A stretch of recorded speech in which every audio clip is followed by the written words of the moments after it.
Welcome back, Game Masters. Your master, the Frank Master here. Welcome back to the Super Mario World Let's Play. So I made a critical error. Apparently I didn't save my progress last time, so now I have less lives and no powers to work with. Beautiful. Don't worry though, it probably won't matter anyway.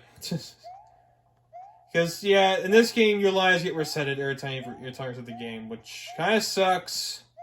But it's kind of, I can work around it. I mean, I played Mario World a lot. I know what I'm doing. Hopefully.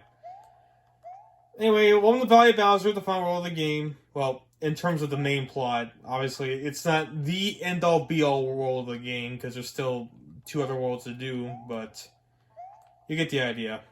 It's unfortunate. Okay, but one thing I quickly want to talk about is I'm recording this Friday for the Friday of last week. Right now, you'll probably already seen the Mario movie that just got released. The Mario movie trailer that got released just yesterday, or I guess since it'll be up by Monday. 4 days ago? Yeah, around there.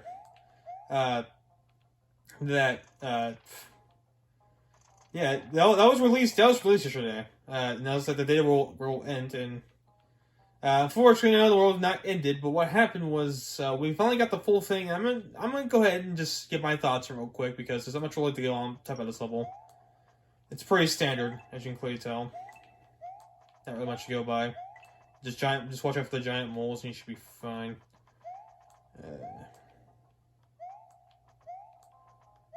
Of course, the giant chuck's there to get me. No, this is unfortunate. Oh, okay. Well, this is a fine pickle. That's just kind of unfair, man. You can't have that happening. All right. That's fine. I'm trying to get rid of this one truck over here. Okay. But yeah, I'm gonna go ahead and hear my thoughts on it.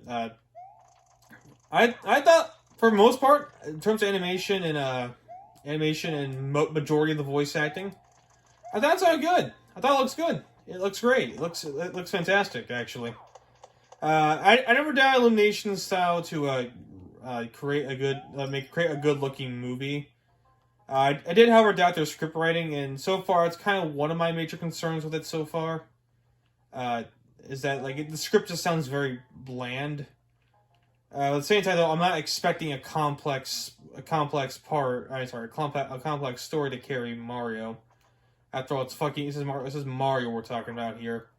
When's the last time Mario was ever complex in something? Oh! My other big concern, and yes, it's, of course, the elephant in the room. I thought Jack Black sounded fine as Bowser. I never doubted Jack Black wouldn't be a good Bowser. I thought he was good for the role. Keegan was fine as Toad, for the most part.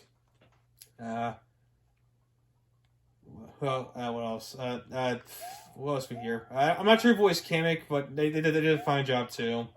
But yeah, of course, it's Chris Pratt we're talking about here. That's the biggest concern. Has been for the better past year because of obviously, but. A lot of people didn't think, myself included, a lot of us didn't really think that Chris Pratt was the best role for Mario. And from what I heard, the lines he spoke, I believe he's trying to do a Captain Lou Albano thing where he's speaking in more Brooklyn instead of Italian, which I'm not against. At Salesman 4, it worked in the Super Mario Bros. Super Show. I haven't seen that in years. I feel old just saying it, but hey, but yeah, for the most part, I'm not a huge fan of the direction he's taking it. Because if it's not the Brooklyn accent, then it's just straight up Chris Pratt, which I mean, I can tolerate it. It's tolerable. I heard worse. My ears are not melting on a stand, so therefore I'm not going to be completely critical about it. And I know a lot of people wanted Charles Martinet to do the voice of Mario because he's been doing it for like, I don't know, like since like when was that freaking Fundamentals game came out, like somewhere in the mid-90s. He's been doing it for nearly 30 years. We're trying to get at, and yes, yes, I wouldn't mind him being the voice. I know why they chose Chris Pratt to begin with because he's a big name, and it's Illumination likes to make these kind of like get these big name actors to do these big name things. But I heard worse. It's not great. It's not grade A. I wouldn't even call it classify as grade B. But I heard worse. It's tolerable. Because I knew at the very end of the day, Bowser was probably going to carry the show because I knew Jack Black was probably the perfect casting for Bowser. I think his style of acting and how Bowser is as a character, I think it was a good connection. So far from what I saw from the trailer, I can 100% agree with that. I'm not sure about Charlie Day as Luigi. I know that the voice kind of does fit for Luigi, but all I heard was a bunch of meh, hey, wah, and screams like that. Like that's not really much to go by. It's just, yeah. Outside though, animation wise, it looked fantastic. Like it looked great. And and outside how the script's written, I liked the full direction it took.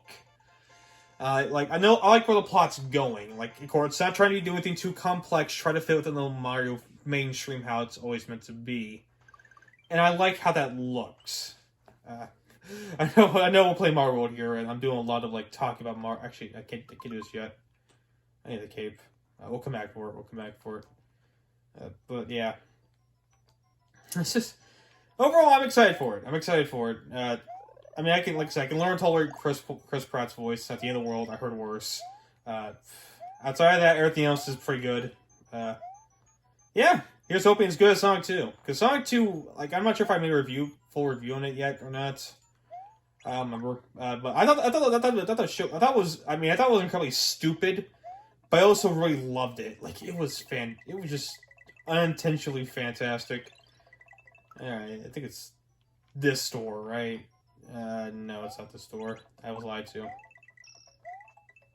Actually, it could be a store.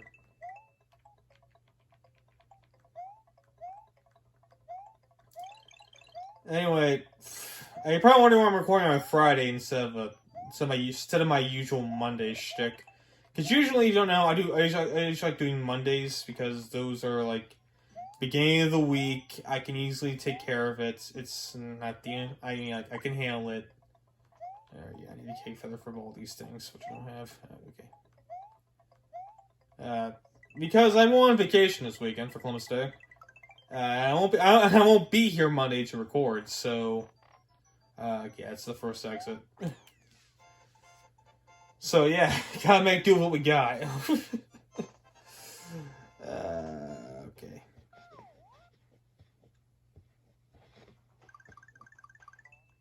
All right. I think you can do get the cape feather here.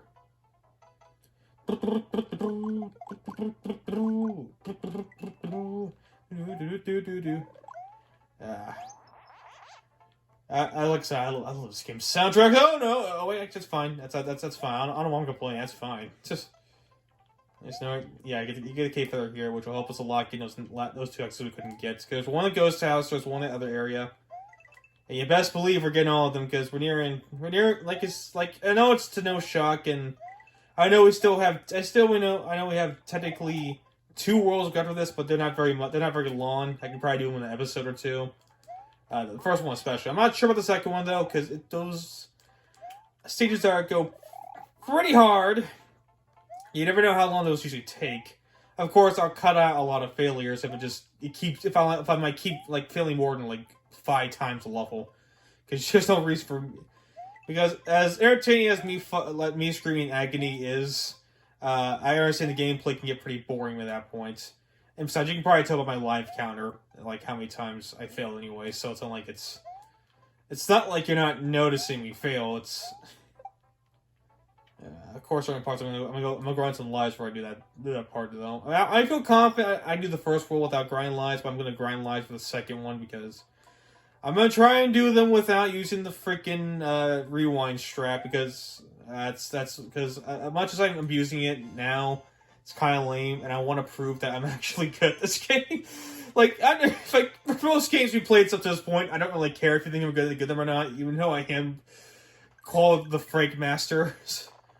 I don't really care. you could think I completely shed the game, and that's perfectly fine. I have nothing wrong with that. Well, that's not ideal.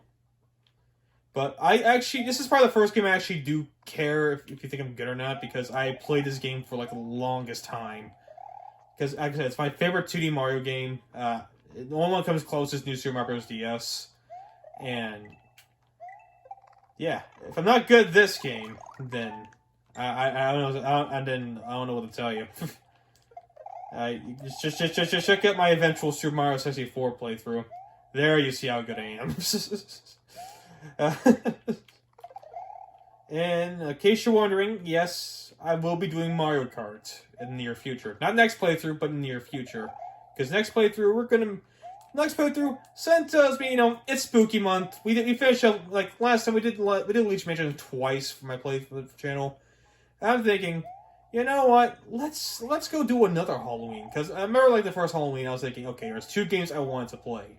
Luigi's Mansion, or this one. And, well, lo and behold, we're doing that one next. We're doing Castlevania next. I know we're going back in hardware for NES, but I want to reserve Castlevania games for Halloween specifically because, come on, it's spooky month. You gotta do something to fit the tradition. And there are a lot of spooky games out there. I want to try, but Castlevania is one I want to try. Great, Castlevania, I wouldn't really classify as horror. It's more has a lot of horror elements to it. And plus, of course, you're a vampire hunter who has many generations of it that fight against other vampires. no lie, like I don't know if I ever mentioned this right, but I'm a huge fan of Death Battle as well. One that I really asked for the longest time is Jonathan Geostar versus Simon Belmont. Of course, I know this year we did get Jonathan Joestar in Death Battle, but it's against Tanjiro. I don't know anything about Demon Slayer. My sister knows, but I don't know shit about that show. I didn't watch a single episode of it. But I do want to see Jonathan versus Simon, and because I know in reality there's not a whole. I don't think Simon's gonna win that fight, but come on, it's like. You got 2 first-generation people who fight vampires. Granted, the vampire aspect of JoJo kind of went away after part 3, but hey, Alright, so the secret exit's right about up here. First you gotta do is get out of here and fly above and go up. Okay. And you just run over here and get the key and you're good. And we're going to end it there. So thank you all for watching. I've been your master, the Frank Master, and we'll continue to master his game out in the next part. So I'll see you guys then.